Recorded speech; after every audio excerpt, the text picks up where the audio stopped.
Қадірлі күн достар, мен сіздерге бүгін осындай машинаның тоқылуын үйрететін боламын. Кардиганға үстінен былай жабыстырып қоясыздар. Ер балдарға арналған кардигандарға өте әдемі болады. Бұны кардиганнан басқа шалбарға, пинетки, носочкилерге де жабыстыруға, соларға да қолдануға болады әдемілік үшін.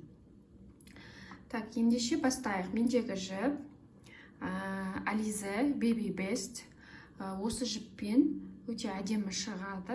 Жалпы осы кардиганның осы машинаның немесе ромашка гүлін және де клубниканы осы Baby Bestпен тоқуға мен кеңес беремін. Так, бастапқыда жіпті бекіту мен әрдайым осылай ең қарапайым түрі ілмектің үстіне жіпті саламын да былай айқастырып аламын. Бір ілмекті алып бекітем, болды. Менде бекітпе жасалынды. Енді ары қарай мен мына астыңғы қатарды қазір тоқып бастайын. Менде 1, 2, 3, 4, 5, 6, 7, 8, 9, 10, 11, 12, ал 11, мына біріншісі есептелмейді, мына соңында бекіткен. 11 ілмек, бұдан да үлкендеу немесе сәл кішілеу етіп алуға болады. Бірақ менің ойымша ең жақсы размер осы. Так, 11 ілмек көтереміз. 1, воздушный петля, 2, 3, 4, 5, 6, 7, 8, 9, 10, 11. 11 ілмек көтердік. Енді осы жерден ары қарай 3 ілмек тағы көтереміз. 1, 2, 3. Енді мына 1, 2, 3 көтерген ілмегімізді тастап, жаңағы 11 ілмегімізде осы жерге крючокты саламыз.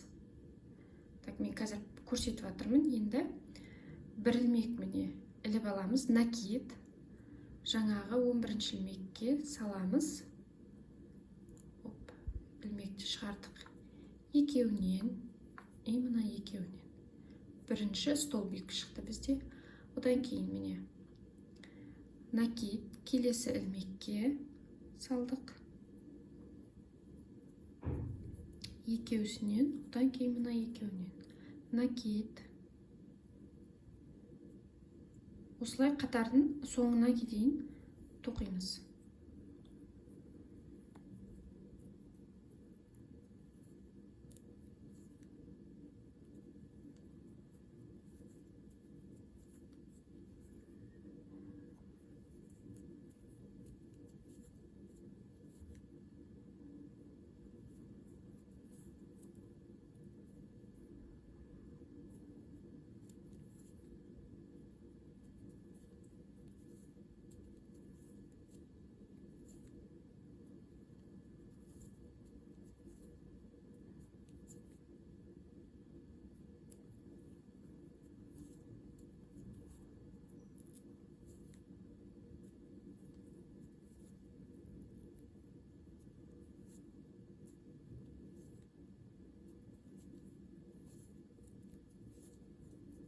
Біттік.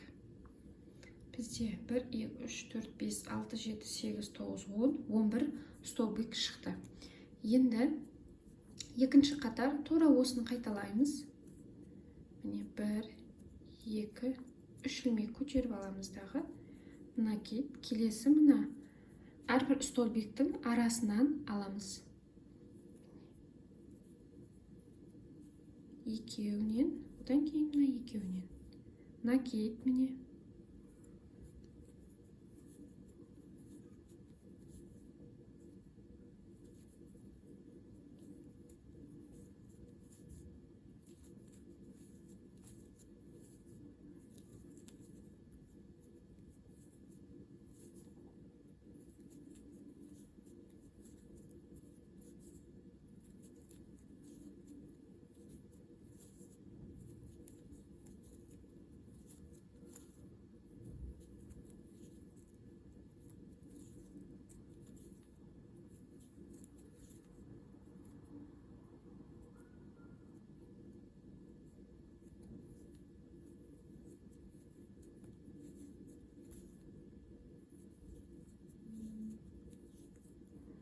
екінші қатарды аяқтадық.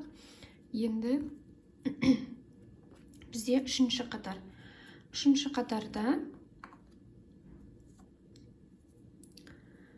бір бес ілмек көтереміз. 1, 2, 3, 4, 5. 5 воздушный петля алдық. Енді мына жерден төртеу санаймыз. 1, былай көрсетейін. 1, 2, 3, 4. Осы төртіншісіне саламыз.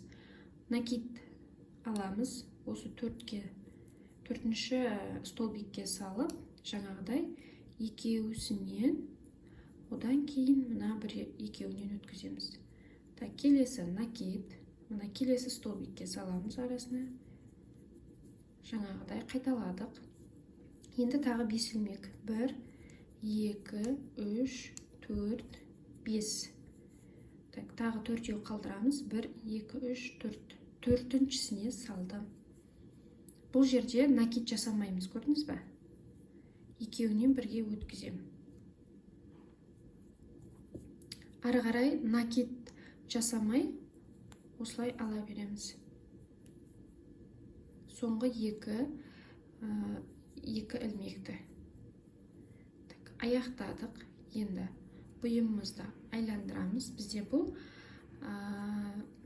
төртінші қатар. Келесі этап бізде бекітпе. Мына бірінші тұрған жерге ілмекті саламыз. Өткізіп алдық. Мына соңғысынан өткіземіз. Бекітпе жасаймыз мінеки.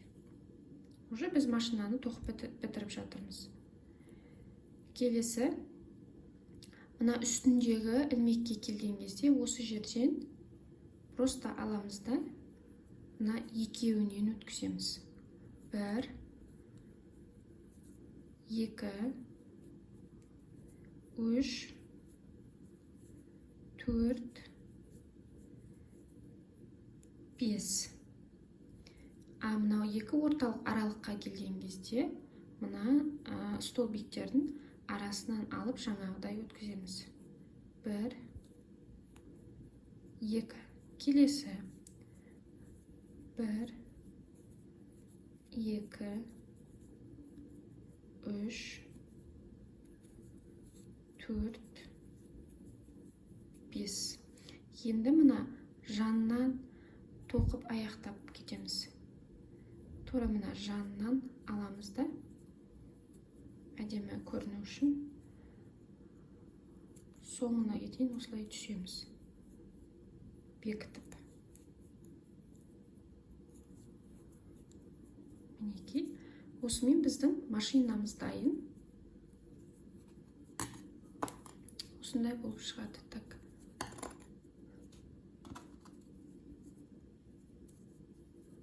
Бұлайынан болады.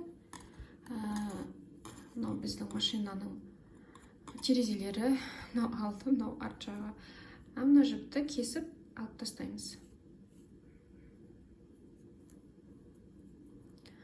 Мінеки, машинаның тоқылуы осылай. Өте оңай, қарапайым ғана. Өстіп әр түрлі түстен тоқсаңыз болады. Одан кейін мына машинаның доңғалақтарына мен әдетте қара түйме қадаймын мына жерде, екі жеріне. Сонда кішкене әдемі сән беріп тұрады. Ал сізде қара түйме жоқ болса, осындай кішкентай круглый домалақ істеуге болады. Оны мен қазір көрсетейін. Осы жібімізді аламыз. Енді сізде қара жіп болу керек. Қара түспен әдемі болады. Бекітпемді жасадым. Енді 4 ілмек көтерем. Воздушный петля 1, 2, 3, 4. Мына соңғы ілмекпен бекітпе жасаймыз. Мінеки, бекіттік. Енді міне ортада бізде тесік болады. Осы жерден аламыз. Бір ілмек алдым. Екеуіне өткіздім. 1, 2, 3, 4. Мына жіпті мен бірге ұстап отырмын. 5, жасыру үшін 6 7 не болып қалды. Енді мына соңғы жаңағы бірінші тұрған ілмекпен бұлай екеуіне өткізіп алып бекітеміз.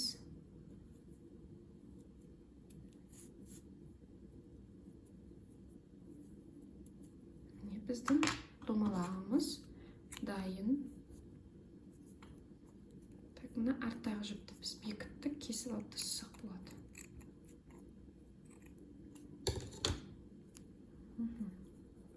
Осындай домалақты жасап, кейін мынаған иненің көмегімен тігесіздер. Осылай. Қара түс болу керек.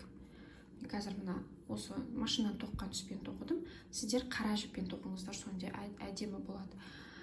Так, одан кейін, осымен біздің машина дайын. Сіздерге айтайын дегенім, машинаны кез келген жіппен тоқи беріңіздер. Арнайы бір жіп сатып алудың қажеті жоқ. Менің ойымша, жуан болмаса болған ең бастысы. Үйдегі астатық жіптеріңізбен тоқи беріңіздер.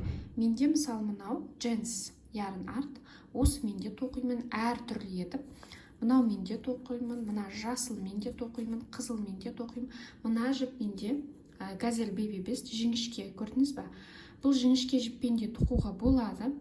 Екі қабаттап тоқисыз. Одан кейін мына жерде сіз жіңішке жіппен тоққанда сіздің машинаңыз былай кішкене сәл кішілеу болуы мүмкін. Ода тұрған ештеңе жоқ. Ал үлкендеу қыламын десең, сонда мында бізде 11 қатар ма? Сіз бір 12-13 қатар алыңыз. Ода тұрған ештеңе жоқ. Мына жерде біз 1-2 қатар биіктікте тоқыдық, столбик. Сіз үшеу тоқыңыз, егер жібіңіз жіңішке, мысалы аласа болып қап жатса, үшеу тоқып жіберсеңіз болады мына столбиктерді. Ал мына төбесі сол бір қатар болып қалады.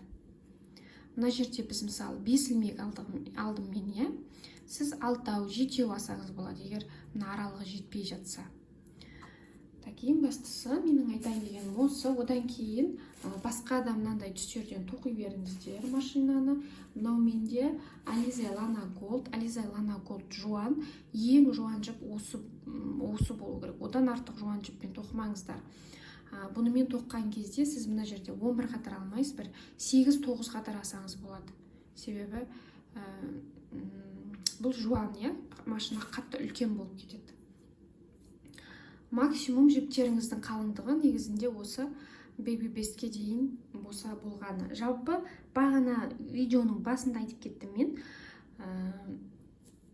Кардиганның гүліне, ромашкаға, клубникаға және де тағы не бар. Басқа да сондай гүлдеріне жалпы жіп алатын болсаңыз, Alize Baby Bestті алыңыз. Қыздар, ұнап жатса, лайк басып, комментарий жазып кетіңіздер, пікірлеріңізді жазып кетіңіздер. Мен үшін өте маңызды. Сұрақтарыңыз болса, мастер-класты алған қыздар маған WhatsApp-қа жазып сұрасаңыздар болады. Сау болыңыздар.